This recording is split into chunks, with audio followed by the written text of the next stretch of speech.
Disekolahkan AC Milan, calon pengganti Kessie makin memukau di Ligue 1 Prancis. Gelandang AC Milan Yacine Adli makin memukau dalam masa peminjamannya bersama klub Ligue 1 Prancis FC Girondins de Bordeaux. Di samping mendatangkan pemain berpengalaman ke San Siro, Rossoneri juga menggait bibit-bibit muda dalam jendela bursa transfer awal musim ini. Tercatat, AC Milan sukses memboyong Fode Ballo-Touré, Pietro Pellegrini dan Yacine Adli. Keputusan untuk menggait ketiganya demi prospek di masa depan. Khusus untuk nama terakhir, barangkali publik sedikit tak percaya jika Adli merupakan penggawa AC Milan. Pasalnya saat ini, pemain yang beroperasi di lini tengah itu tidak berada di kota Milan dan memperkuat klub lamanya Girondins de Bordeaux dengan status pinjaman. Mau tidak mau, Adli memang harus disekolahkan terlebih dahulu. Jika menilik daftar gelandang Rossoneri, rasanya sulit baginya untuk digaransi selalu tampil starter. Nama-nama seperti Ismail Bennacer, Franck Kessie, Sandro Tonali, Timo Bakayoko hingga Rade Krunic silih berganti memaku posisinya. Belum lagi, posisinya yang juga bisa bermain sebagai playmaker mesti bersaing dengan Brahim Diaz maupun Daniel Maldini. Tak ayal, meminjamkan Adli merupakan pilihan logis yang ditempuh AC Milan. Di sisi lain, keputusan Rossoneri untuk menyekolahkan Adli juga disebut-sebut untuk menambal kepergian Kessie yang kontraknya kadaluarsa akhir musim ini. Jika Kessie hengkang, Adli kabarnya langsung ditarik oleh Pioli untuk memperkuat skuadnya. Kini setelah beberapa bulan berada di Girondins de Bordeaux, Adli membuktikan diri bahwa ia sudah pantas untuk jadi pilar AC Milan. Dari hari ke hari penampilannya pun terus memukau. Gelandang AC Milan Yacine Adli makin memukau dalam masa peminjamannya bersama klub Ligue 1 Prancis FC Girondins de Bordeaux. Tercatat hingga Ligue 1 Prancis memasuki pekan ke-13, Adli tak pernah absen membela Girondins de Bordeaux alias selalu terlibat di 13 partai yang dilakoni penghuni peringkat 16 itu. Yang membuat decak kagum, Adli sukses menjadi sosok protagonis saat timnya bertanding melawan Paris Saint-Germain pada Minggu 7 November 2021. Dalam partai tersebut, Adli mampu mengemas 1 assist dan membuat perlawanan yang sengit hingga Les Parisiens nyaris gagal meraup poin penuh. Torehan assistnya pun menjadikan yang ketiga di musim ini. Selain aktif memberi umpan, Yacine Adli juga tak mau kalah dalam urusan mencetak gol. Tercatat ia telah mengemas 1 gol meski posisinya bukan tergolong seorang striker.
Giroud anggap kehadiran Benzema di timnas Prancis timbulkan kekacauan. Kembalinya Karim Benzema ke tim nasional Prancis usai absen selama kurang lebih setengah dekade, rupanya dinilai tidak selalu membawa hal baik. Kehadiran sang striker disebut membuat Los Blues harus mengganti formula sukses yang berhasil membuahkan trofi Piala Dunia 2018. Klaim ini dilontarkan oleh Olivier Giroud yang notabene adalah satu posisi Benzema di Prancis. Secara tidak langsung, ia menuding jika kegagalan tim ayam jantan di Euro 2020 lalu disebabkan oleh keberadaan Benzema. Akan tetapi, Giroud membantah jika dirinya punya relasi buruk dengan Benzema. Bahkan tidak setelah dirinya kembali gagal terpilih masuk skuad Prancis untuk 3 pemanggilan beruntun karena pelatih Didier Deschamps kini lebih senang dengan sang kompatriot. Prancis di mata Giroud hanya butuh adaptasi sekali lagi untuk bisa benar-benar berlari kencang dengan Benzema sebagai ujung tombak. Lagi pula ia merasa jika karakteristiknya sebagai penyerang jauh berbeda dengan Benzema. Tidak pernah ada masalah dengan Karim, ia sudah jauh lebih dewasa dan matang. Kami bahkan makan berdampingan selama Euro. Hanya saja tanpa disadari, Karim sudah membuat sistem permainan Prancis jadi berantakan, papar Giroud pada L'Equipe. Itu karena selama 5 tahun sebelumnya kami terbiasa dengan satu skema. Perubahan dalam waktu singkat jelang turnamen besar seperti Euro jelas tidak mungkin. Aku dan Karim tipe pemain yang berbeda dan itu masalahnya. Aku berkata seperti ini bukan untuk menyerang Karim. Di Euro, kami ingin melaju jauh, setidaknya sampai semifinal. Namun justru rasa frustasi didapatkan. Aku menyimpan perasaan itu sendiri dan berusaha mengubahnya menjadi energi positif.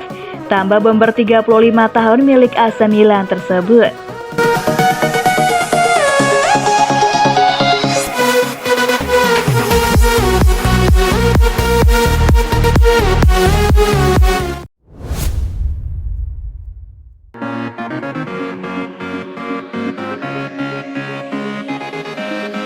Hakan Calhanoglu unggah foto kontroversial.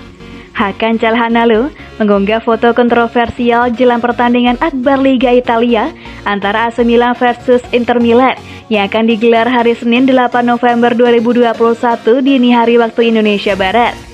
Menjelang pertarungan antar kedua raksasa kota Milan tersebut, Hakan Calhanoglu memposting sebuah poster AC Milan versus Inter Milan dengan dua siluet dirinya dengan seragam berbeda. Di sisi kiri, yakni kubu tuan rumah, Hakan Calhanoglu tampak mengenakan seragam AC Milan. Sisi satunya, Calhanoglu terlihat mengenakan seragam tim yang dibelanya saat ini Inter Milan. Inilah waktunya, tulis gelandang berkebangsaan Turki di postingan Instagram. Calhanoglu seolah-olah ingin menunjukkan betapa pentingnya duel derby Milan bagi dirinya. Pasalnya, dia ingin membuktikan di hadapan tim lawan bahwa dirinya juga bahagia bersama Inter.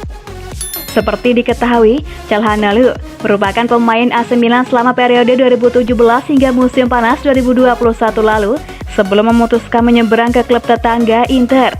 Gelandang berusia 27 tahun tersebut sejatinya cukup moncer di San Siro, namun dia menolak tawaran perpanjangan demi bergabung dengan Inter dengan status free transfer.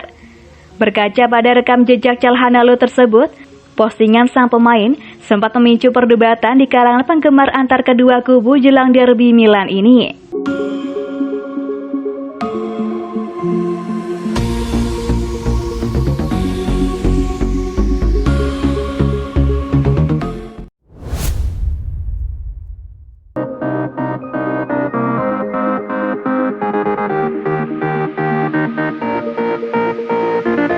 Milan pantau Hauge, transfer permanen ke Frankfurt terancam kandas. AC Milan dikabarkan tengah memantau perkembangan Jens Peter Hauge dengan transfer permanennya ke Eintracht Frankfurt kini terancam kandas. Hauge berhasil mencuri perhatian bersama Frankfurt dengan mencetak gol kemenangan di Liga Eropa yang membuatnya terus bersinar usai transfernya dari Rossoneri musim panas lalu. Pemain internasional Norwegia tersebut hanya perlu waktu 13 menit untuk menjadi pahlawan kemenangan timnya atas Olympiakos dan memperkuat posisi timnya di klasemen grup yang membuatnya kembali menunjukkan bahwa Liga Eropa merupakan level yang sangat cocok dengannya. Calcio Mercato menyorot bagaimana sang bintang meluapkan kekecewaannya gagal bertahan di Milan dengan memfokuskan dirinya pada tantangan baru. Keberadaan Rafael Leao dan bintang berpengalaman seperti Ante Rebic membuat Rossoneri memutuskan menjual winger 22 tahun tersebut. Bukan karena ia tak dibutuhkan, tetapi lebih sebagai solusi terbaik bagi semua pihak. Sang pemain bergabung dari Bodo Glimt sebesar 4,5 juta euro atau 72 miliar rupiah, dan transfer permanennya ke klub Bundesliga akan memberikan keuntungan modal signifikan, mengingat kesepakatan dicapai kedua klub berupa mahar pokok 10 juta euro atau 160 miliar rupiah plus bonus yang bisa mencapai maksimal 12 juta euro atau 192 miliar rupiah. Kendati demikian, transaksi pinjaman dengan pilihan pembelian tersebut hanya akan menjadi kewajiban jika Eintracht Frankfurt lolos dari degradasi. Dan saat ini, mereka berada di posisi ketiga dari bawah klasemen sementara Bundesliga. Hage sendiri bermain bagus di Jerman dan akan melakukan segalanya untuk membantu klub bertahan di divisi utama. Tetapi Milan terus memantau perkembangannya dan masih berharap bisa mengumpulkan dana besar dari hasil penjualannya.